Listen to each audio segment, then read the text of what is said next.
I'm delighted to introduce Pat Van Voorhis for a host of reasons.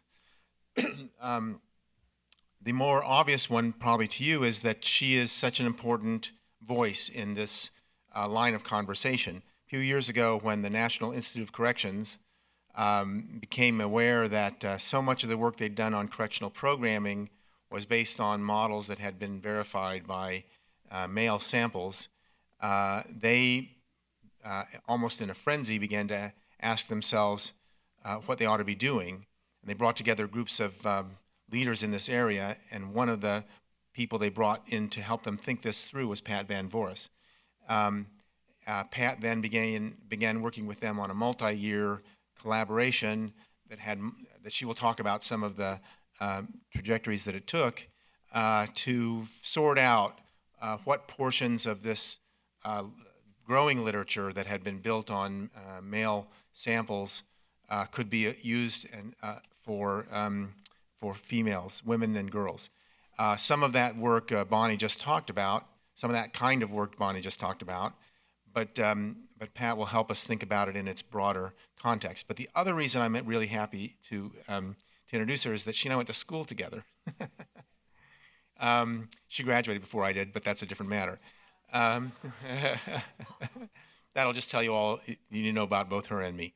So I'm really delighted to welcome. By the way, the work they do in the University of Cincinnati is a model for what we're trying to do here. Ed Ledessa talking yesterday, and then the work that Pat will talk about. This is what the kind of collaboration we're going to try to build with the state of New Jersey. So Pat Van Voorhis.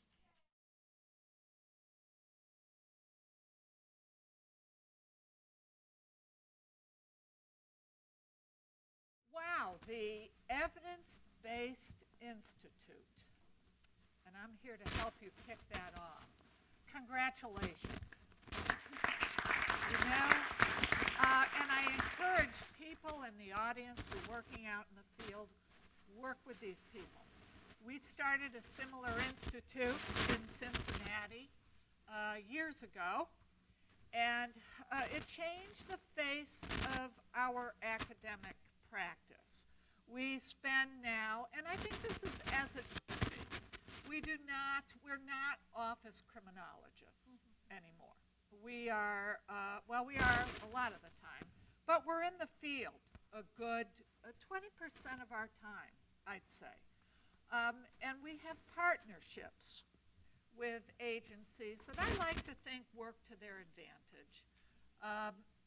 It's very often the case that we're helping them design programs, identify outcomes for those programs, position them in a better spot for going to legislatures, county commissioners, and so forth, looking for money.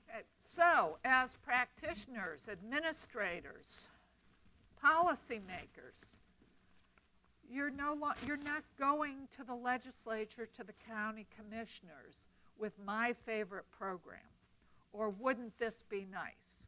You're going to these funders with outcomes, with measured outcomes. This is our effectiveness.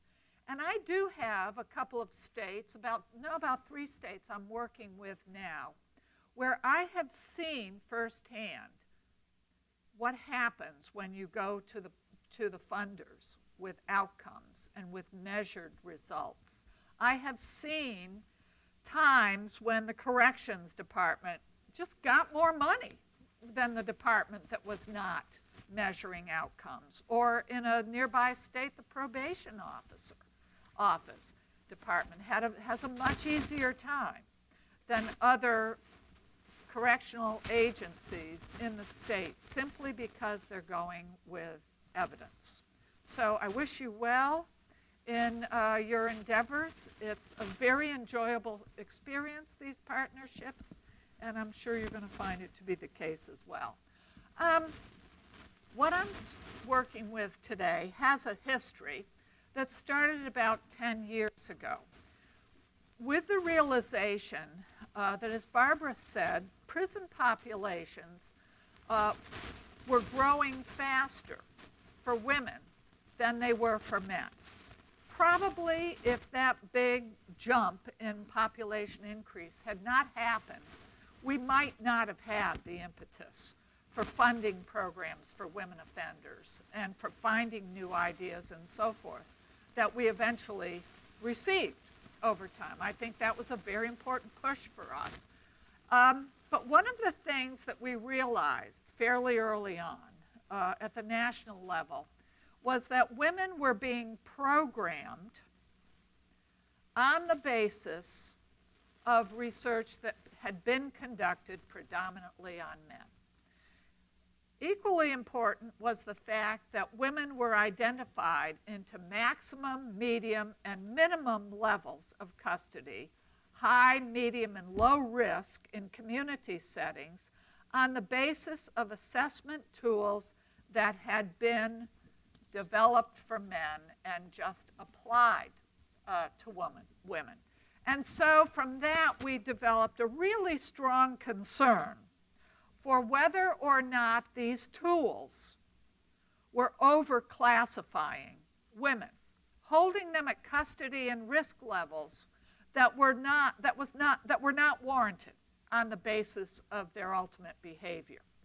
And so funds became available to take a look at those systems for assessing. And we're talking about two types of systems. One is the system that gets women into high, medium, and low risk. And the second was the system that identifies their needs once they're in your correctional agency. We were informed by two sets of theories that were operational at the time. The first was the Canadian model developed by Don Andrews, Carl Gendreau, Jim Bonta, and others. It was being widely implemented throughout the United States at the time. It was the popular model for correctional treatment and risk assessment at the time. It still is. So we were very influenced by that approach. Ed Latessa spoke about that yesterday, and you'll hear some of the same things today. But we were also very interested in the emerging work by feminist theorists, Barbara Bloom, Barbara Owens, Stephanie Covington, Meta Chesney-Lind, and so forth. And we very much wanted to see if there was a bridge between those two ideas. The Canadian model developed largely on research on male offenders. You know that one of the strong principles developed through meta-analyses, studies of hundreds of programs, mostly of boys and men, states that you should be targeting your interventions, your programs on high-risk offenders. You should be is that familiar? Focus your resources on offenders. Why? Why should we do that? Sorry? They're more responsive, so you get better outcomes. Okay. Anybody else? To further enhance public safety, you're working with the highest risk group of people. We weren't sure we should throw that principle out just because we're working with women. Okay. We wanted to see if that still held true. And let me show you the results of a recent evaluation. It does hold true for women. We get our best outcomes with a high risk group of people. This is an evaluation Barbara cited. It's our evaluation of Moving On, a women's program developed by Marilyn Van Deeten. We did a statewide evaluation in the state of Iowa, and we followed a group of women up for 12 months, took their follow-up data at 12 months, and again at 24 months. We subdivided the population into medium and high-risk women and low-risk women. And you can see at 12 months, the experimental group and the comparison group, no gains. They both recidivated at a rate of 8%. We did, however, have gains in the medium and high risk group at 12 months of 8%. Okay, just what we said, it's women, but the greatest gains are with the medium and high risk group of offenders. Now here's something we didn't mention that is a very real part of the risk principle that Ed mentioned to you yesterday. And that is we cannot overprogram low-risk offenders. And now we cannot overprogram low-risk women offenders, even in the most successful programs that we have to offer you. What you see here is the women in Moving On at 24 months had a higher recidivism rate, a higher recidivism rate, the low-risk women, than the women in the comparison group, okay? There's some harm done when you overprogram low-risk offenders. Marilyn Van Deeten saw this in the Wocum model when she this is Moving On, but when she evaluated Wocum in Connecticut, she found low-risk, overprogrammed women were not doing well. One of our students at UC, Lori Lovins, conducted this on girls in Dr. Latessa's study of halfway house programs, and women in halfway house programs, and she found that low-risk women in those settings did much worse than low-risk women who did not go into those settings. So that's a very real part of the risk principle, and one reason why we're not throwing it out for women offenders, not giving up on that. Another focus that we're having that's consistent with the principles of effective intervention and the Canadian model is our work does focus on the needs principle. What was that? You target those needs that are associated with future offending, okay? We got X amount of money to spend.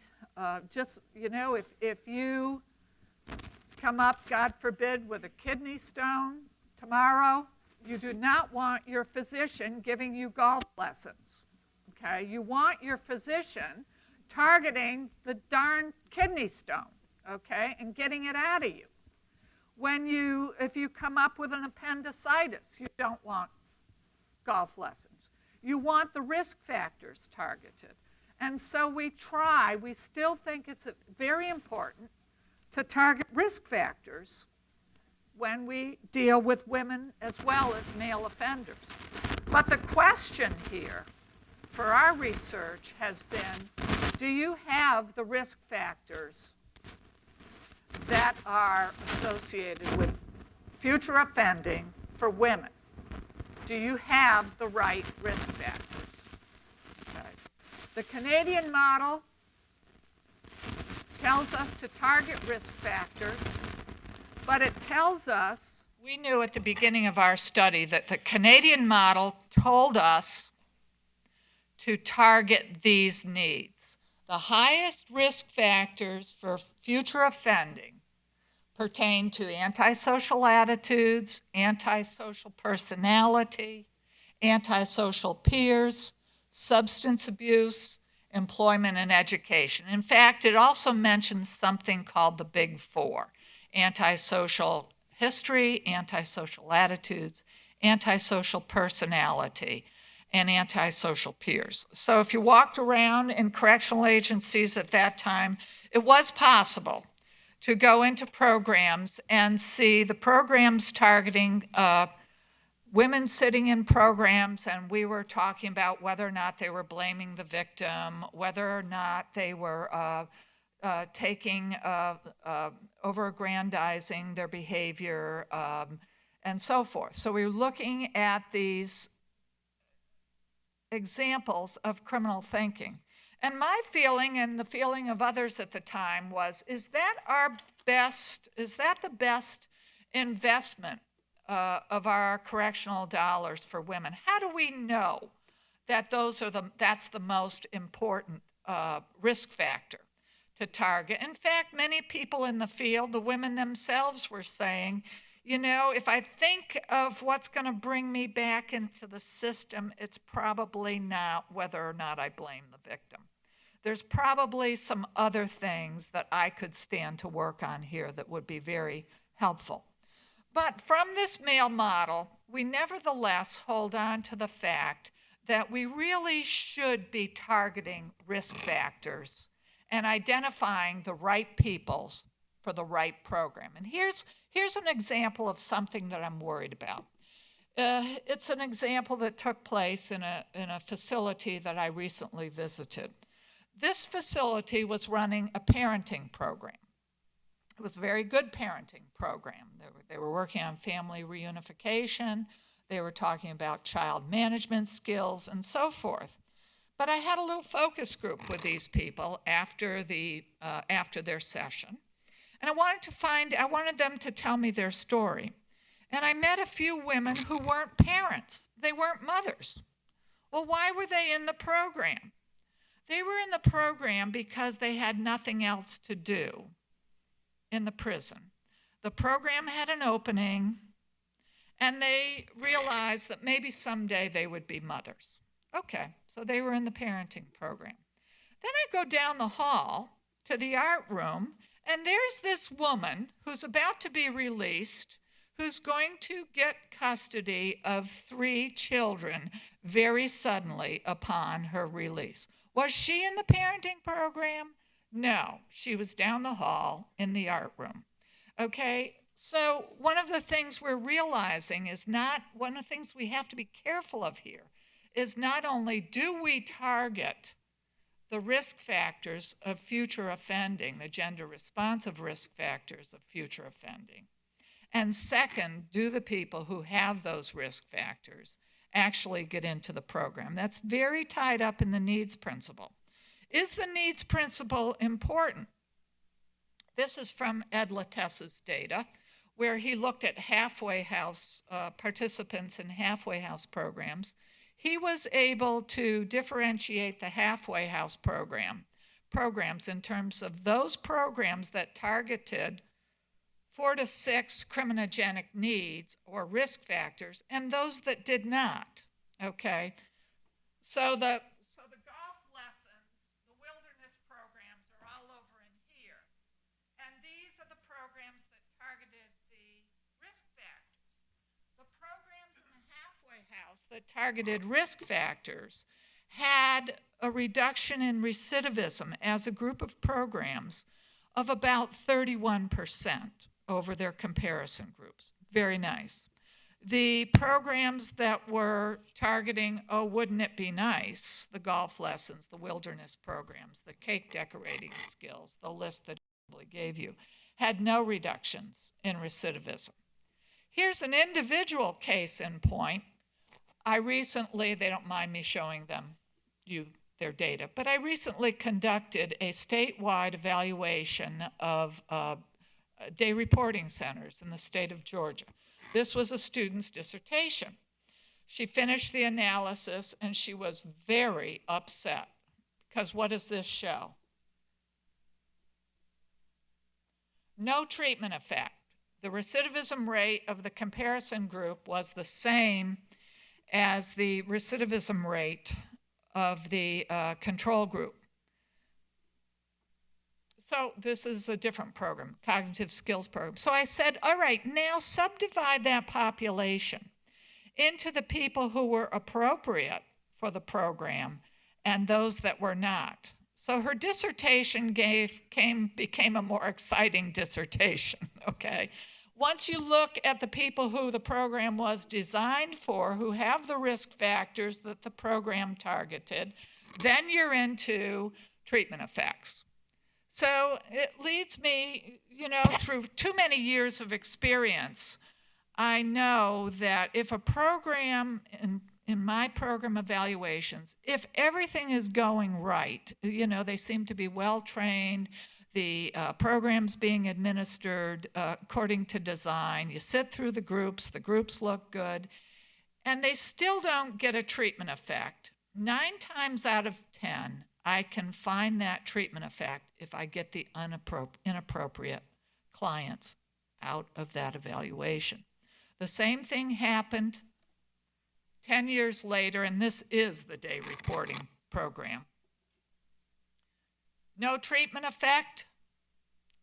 Get the appropriate clients into the evaluation, take out their matched comparisons from the comparison group, and now you have a treatment effect. I think I would assert today that one of the main reasons when we don't achieve good outcomes is we don't get the right people in the program.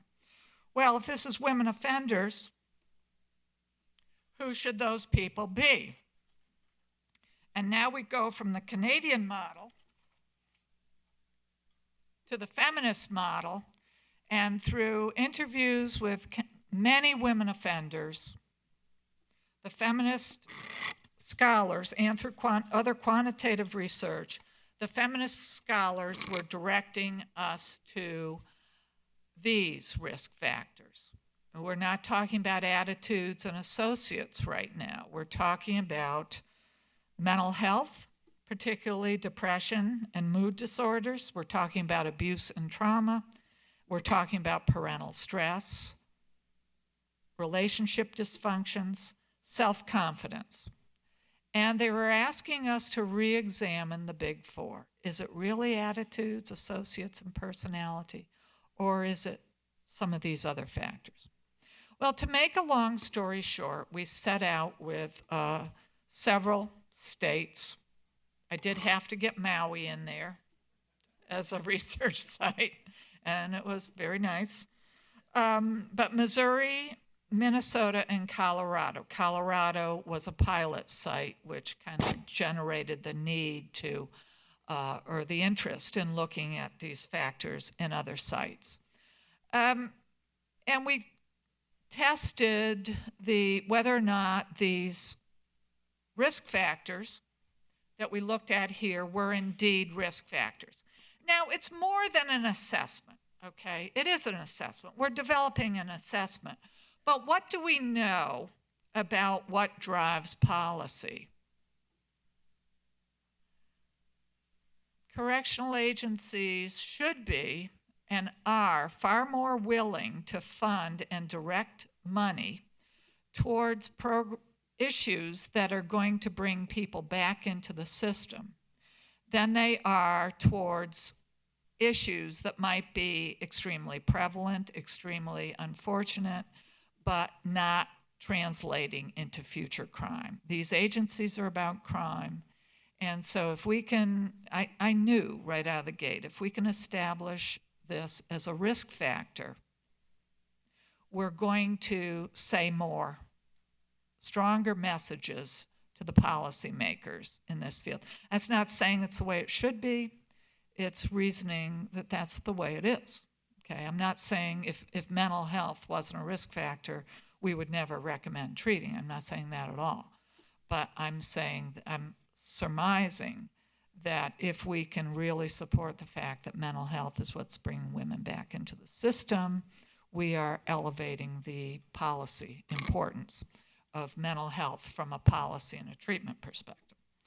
So to make a long story short, these were risk factors.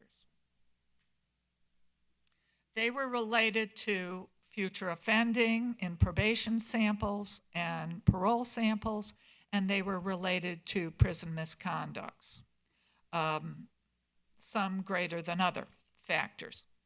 So our work ended up with 2 types of risk assessment instrument. The first is something that we call the trailer. The trailer is designed to be a set of gender-responsive risk need factors that appear on the left-hand side here. How many of you work with women offenders? Do these risk factors hold any face validity for you? is this an okay direction to go in? Does this fit your work? Yeah, okay. Well, a lot of our ideas for these risk factors came from the literature, but we also held many focus groups with women offenders and with correctional staff, and took their recommendations to heart, went in some directions that we might not have gone in otherwise. You're going to notice here relationship dysfunction. This was a woman, echoed by many women in our focus groups. What's going to bring you back into the system, I'd say? And I heard so many women say, well, I've had pretty good programs here. I've learned a lot. I'm going to get out, though, and I'm going to meet some dude, okay? And I'm going to lose everything I learned here. I'm going to get interested in pleasing this guy. I'm going to be persuaded by him.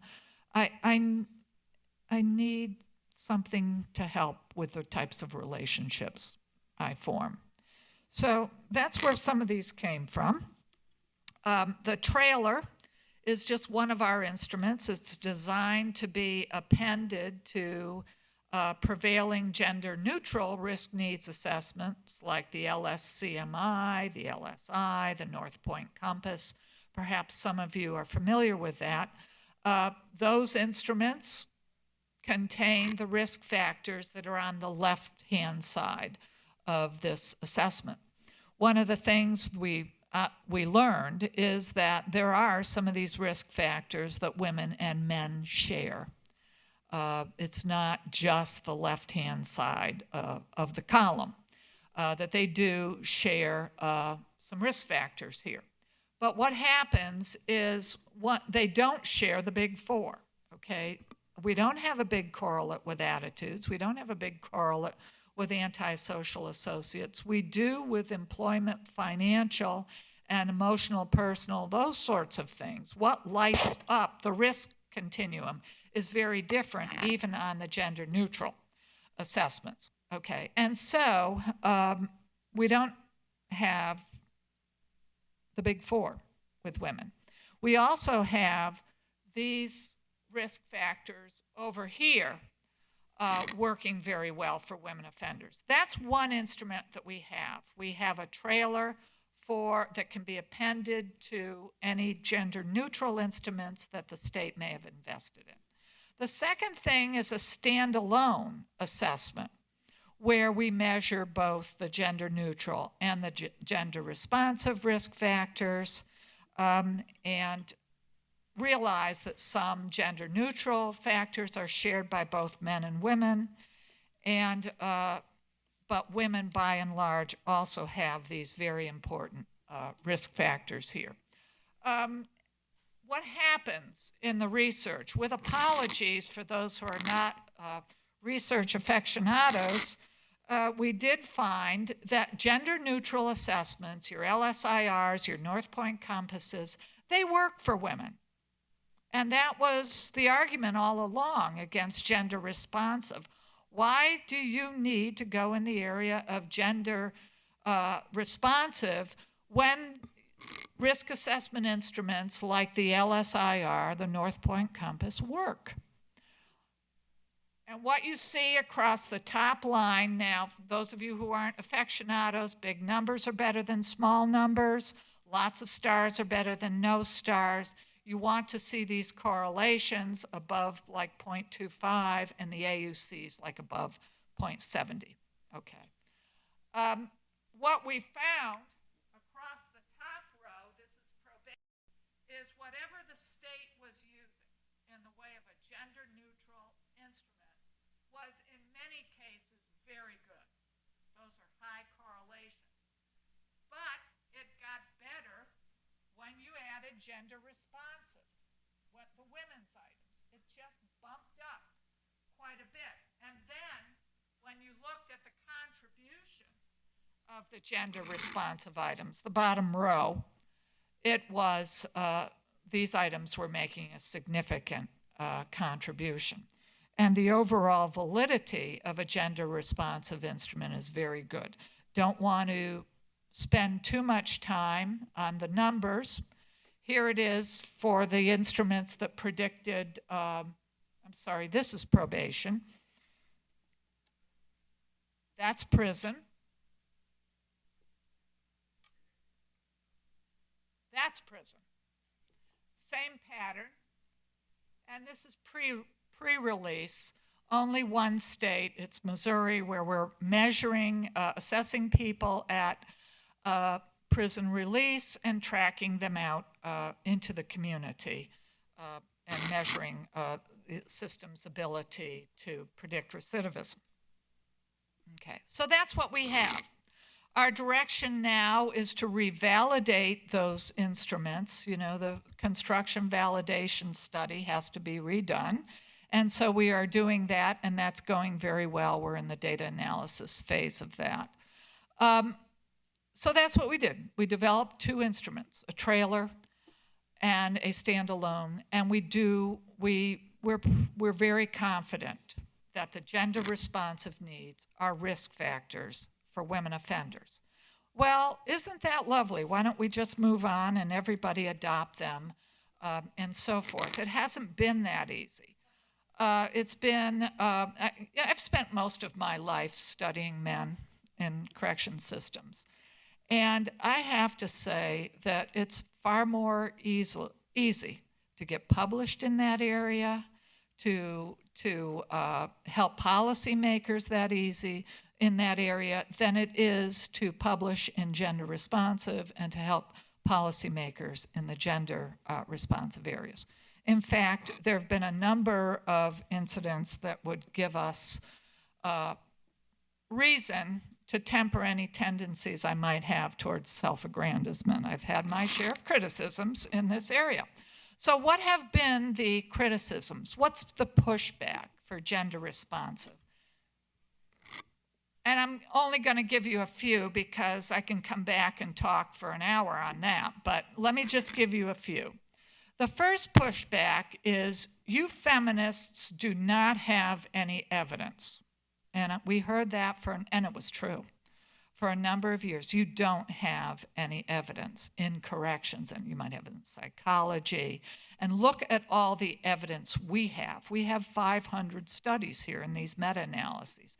Now they're up to 700 studies, I think. We have evidence, but initially only 4% of those studies applied to women. And now in the latest one conducted by Mark Lipsey, only about 13% of those studies in his meta-analysis apply to girls. So we really need evidence. But I don't want to go over everything that all the studies Barbara has done, because she cited all of these studies in her talk. But in the last 5 years or so, we do have evidence. It'll be 40 years probably, another 40 years before we have 700 studies. But the studies of the risk factors and the programs that target gender responsive risk factors are looking very good. So you don't have to necessarily worry as a program manager or policymaker that you're not adopting an evidence-based program. We do have evidence-based programs out there now. The other criticism, which I hear from both male offender perspectives and female offender perspectives, is women are low risk. Why don't you just leave them alone? They're low risk, leave them alone. Don't bring them further into the system. And so I went through my data to see how low risk women are. And you can see in our probation samples at the 1 year point, we only had about 20 to 24% of these women recidivating. And that seems low, but most of the studies only go out to the 12-month period. We like to go out to 24 months. Serves them right for not funding me. Okay, but these are short time frames, and even with them, we have the findings we thought we would have. But 24 21% doesn't seem very high until you divide this group into high, medium, and low risk. And then we have a group of high-risk probationers whose recidivism doesn't look like 20%. It looks more like 40 to 50% in that group. And in my opinion, that's high enough. That's a high figure. That needs to be programmed for. That needs to be addressed in that particular group. Then when we get to reentry groups, Colorado, Missouri, and now Cincinnati, we're in recidivism rates that range from 44% to 72%, and that's before we fine-tune the partition the groups according to risk. So that's high enough risk to work with women offenders. Okay, they're not low risk. But that doesn't mean that we don't have to have a very frank discussion about risk and women offenders. There is a need to really talk about what kind of risk here. Okay. One of the things I already mentioned, for example, is we still see a risk effect with women offenders. Even though they're not as high risk as men, we still know the Canadians were right. Regardless of what we target, we cannot over-program low-risk offenders, low-risk women offenders. Strongly recommend against it, okay? The other thing I think the other area where we have to talk very frankly about women's risk is that, yes, we can divide women population. We can classify according to risk, where a high-risk group is higher risk than a low-risk group. But their recidivism is not as dangerous, okay? It's costly in that we have that high-risk group of women offenders. They have children, they have employment needs, they have mental health needs that are very, very expensive to society. And there is a very high proportion of them that are frequent flyers, as a term a colleague of mine uses quite a bit. They return, they go in, they cycle through the system over and over again, and that's very expensive. But they are not as dangerous as men. So what am I concerned about here is when I go out in the field, I see that there are men with a label on them of maximum custody, and there are women with a label on them of maximum custody. There are males with labels of high risk in probation samples, and they are females with labels of high risk. And they're treated identically in the field, when really the high-risk female is much different from the high-risk male. The maximum custody female is much different, even in terms of ultimate behavior, than the maximum custody male. So let's look at some data. My friends and colleagues, Patricia Hardiman and Jim Austin, through their various research on correctional agencies, have a good deal of data that compares prison misconducts according to custody level between men and women. And what we have here is the misconduct rate in one of Patricia's samples. This is more serious misconducts now. It's not violent, but it's not insubordination either. Patricia compared maximum custody women and men, medium custody women and men, minimum custody women and men. And what you find in here is you have a group of maximum custody women whose percentage of misconduct is around 35%. For men, it was around 50%. Now, when Patricia looks at aggressive misconducts in the prison, and Jim has done the same, they find that men engage in aggressive misconducts in prison settings in anywhere from 13 to 17% have that kind of a history over a one-year point in a prison. That's down like 3 to 5% for women. Okay. What you also see in this description is in terms of behavior, even though the women in maximum custody have a label of maximum custody, their ultimate behavior looks a whole lot like the medium custody man. And so when I'm wandering around a prison in some southern state and the Commissioner of Corrections says to me, Pat, give me some advice. Should I build another maximum custody prison for women, or should we do something else? I do not say, on the basis of these data, to build another maximum custody prison. I suggest to him, why don't you look first at your data? And I think you'll find that the rate of aggressive incidents in this state, in this population, for women is very low. So before you spend the gads of money that it's going to take to build this prison, as opposed to community-based correctional facilities that can be located in regions throughout the state, look at that data. And if you're like other states, you'll probably find that the behavior just doesn't warrant the architecture that we're talking about. Okay, so that's why we need to talk about risk. We need to get our practitioners realizing that even though we might call somebody high risk, she's not the same person as the high risk male. If I can extend this analysis out to probation settings, Ed Latessa's ORAS, Ohio Risk Assessment System, high-risk women recidivate at an average rate of 50%. High-risk men recidivate at an average rate, women are at 40, the men are at 50. Okay, when I validate LSIRs, I find that the recidivism rate of the high-risk group of women is usually around 10% lower than the high-risk male. So have those discussions about who they are. The third and last criticism that I'm going to mention that we fight against is that this model is just not fair to men.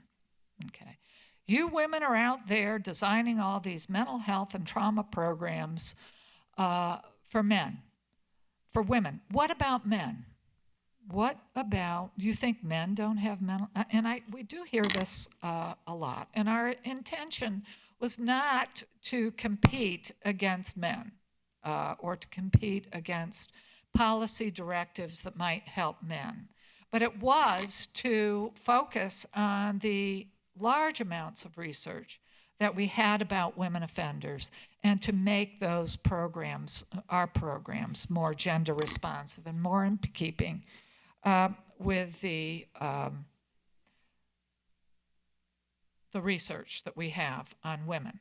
The other thing that, why not, this is not fair to men, we are starting to compare. I have 2 rather small samples now, and I can look at other studies. We are trying to see, well, is mental health, is depression a risk factor for male offenders? And is abuse, is trauma, and it tends not to be among men. We are starting to see that when we compare women and men, men have the gender-neutral risk factors. And that shouldn't be surprising because the risk assessments were developed on them to begin with. And they don't, by and large, have the gender-neutral, the gender-responsive risk factors. But I certainly would encourage you to conduct that research as well. So we have the evidence there, and then we have the argument, you know, I'm wandering around in a lot of these programs, and you do have the sense that a rising tide lifts all boats, you know. You develop these programs for women. We propose the Family and Medical Leave Act for women. That's where the proposal started. Women are the caregivers, you know, at the federal level. They need some help here. And lo and behold, over time, it applies to both men and women. And it does start to improve what we do for men as well. And so I'm in the state of Connecticut, and they're working with a women offender case management model. And the director of probation says, the director of the agency says, this is just good case management. Why not expand this model across the agency? And then last week, I am in Salt Lake City seeing all the vendors, exhibits, and so forth. And lo and behold, Seeking Safety and some of Stephanie Covington's programs are now out in modules for men. And so it does kind of naturally cause us to ask questions. Are we learning anything here that can be helpful for everybody? Okay. And there is some of that going on. I want to conclude with some research on some of the directions we're taking. We're going in some new directions ourselves. One is to revalidate these tools, the gender responsive tools. And these are the samples where we're doing this in. As you know, some of you know, when you construct a risk assessment tool, the construction sample often has higher validity than revalidation samples. And so we have to show that the tool is working on revalidation, and so we're doing that. But what I'm really happy with, and I want to conclude on this, is some of the work that we're doing in pretrial settings. Done some in Cincinnati. We're now working in Cook County. We're hoping that Tulsa will do some work in this area as well.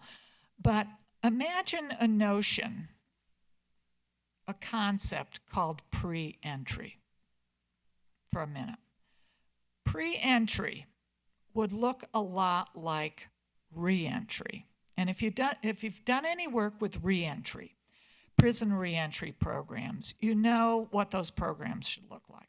We should assess, you know the gig here. We should assess inmates on the first day of prison or early on and program them on these risk factors until release, and then we should transfer them into the community with services, with a continuity of care that also addresses those risk factors.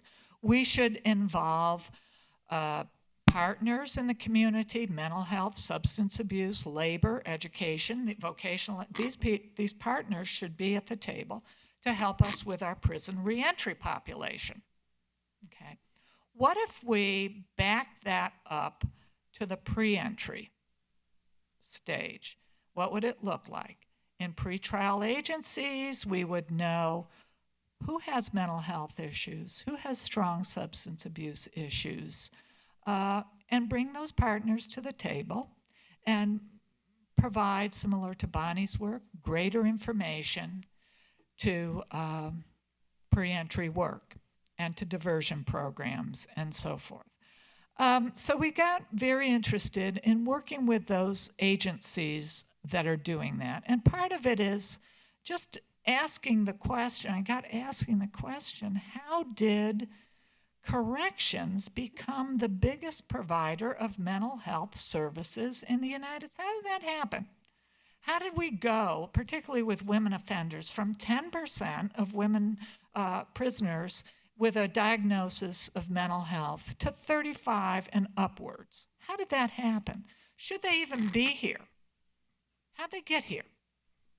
And so we designed a pretrial instrument, and we administered it. This is one of my students who I'm very proud of, Krista Gehring. She administered this instrument in Hamilton County, Ohio, where the instrument is used to direct people to pretrial services and oftentimes diversion. And the agency wanted to know which of these risk factors is related to various pretrial outcomes, such as failure to appear and new offenses. And we compared males and females here.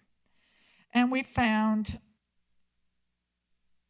some interesting things. One of the highest correlates for women is substance abuse.